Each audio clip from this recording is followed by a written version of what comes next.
Good evening, viewers, and welcome back to my YouTube channel. For those who know me, my name is Vic Sling Hope, and I'm here to talk to you today about why I converted to Islam. When I first went to prison, I was Christian, I was Catholic. That's what I was like raised upon, Christianity. And when I went to prison, I knew I wasn't going home. So it's like, you start to search for like that higher power, like, that might be the only type of help. You start to seek hope, prayer, and all these different things that, what I'm saying, like you kind of like ignore or might have neglected in the street. So, I was seeking the higher power, and what I knew was Christianity. But the more I went into the books, the more they started to push me in like the direction of Islam. And in prison you have more ability to find out more about Islam than like in the streets. I mean, not more in the streets, but like it's more in your face when you go to prison. And a lot of misconceptions were that because I was in the gang and I was scared and I was this and I was that, and that was something that I had to overcome. In the beginning of me being a Muslim, it was a lot of like, had to put my pride to the side because I wasn't really scared of nobody.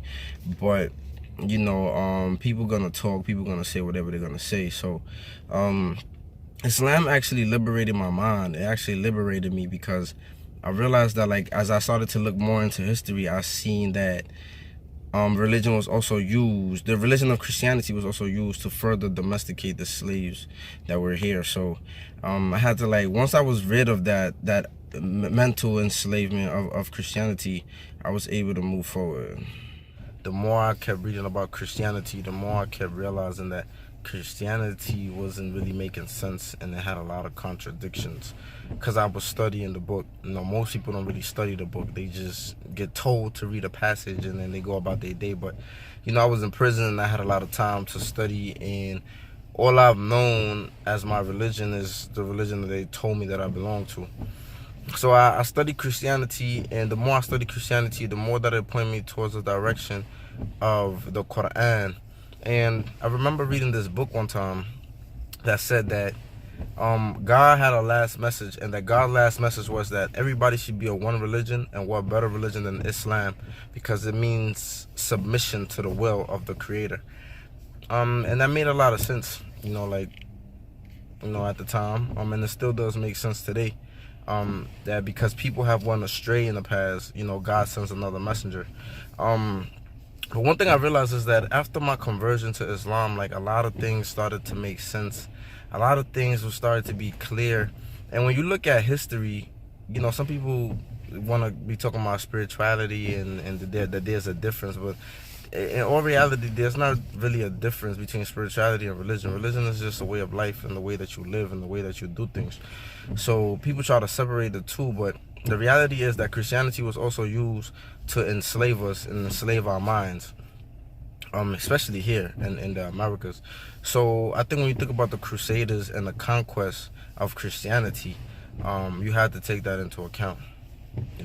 Constantly fight against Islam. And just like the white people here constantly fight, the white structure, white supremacy constantly fights against blacks and people that try to resist. So when you look at like history of Christianity, when you look at like the history of how they've been waging wars on Islam for like centuries, when you look at the Pope's role and like a lot of the shit that has going on in the world, even today, these countries that are waging war on Muslim lands are predominantly Christian countries.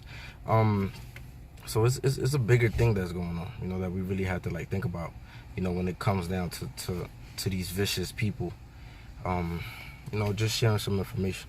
Another thing that I learned in my quest for like the higher power was that, a lot of the slaves that were brought here from like the shores of West Africa were already Muslim. And that also played a pivotal role in my conversion back to Islam.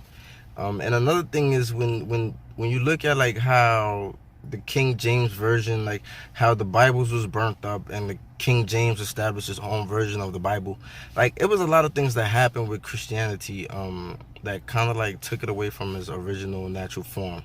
So yeah, that led me into like the conversion of Islam, and there was times where I felt like I wasn't going to be able to go forward, and I was, because Islam was there. Islam helped me.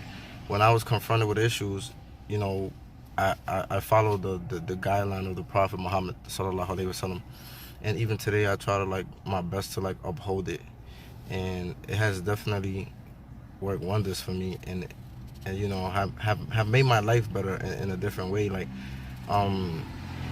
because the reality is like these people don't believe in God, like, you know, and Christianity allows them loopholes to kind of like change, alter, and do whatever it is that they want to do.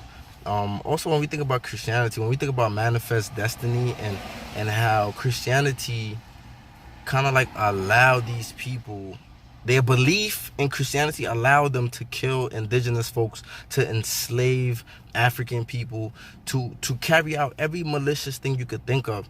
They have done it in the name of religion. So yeah, that's another thing that when you trace history, another thing that I pay attention to is how they constantly fight against Islam. But I just wanted to share that. You know, make sure you subscribe. You know, give me comments. I just wanted to share like some of the things that like made me convert to the religion. Make sure you subscribe, leave a comment, any suggestions. Make sure you look out. Thank you.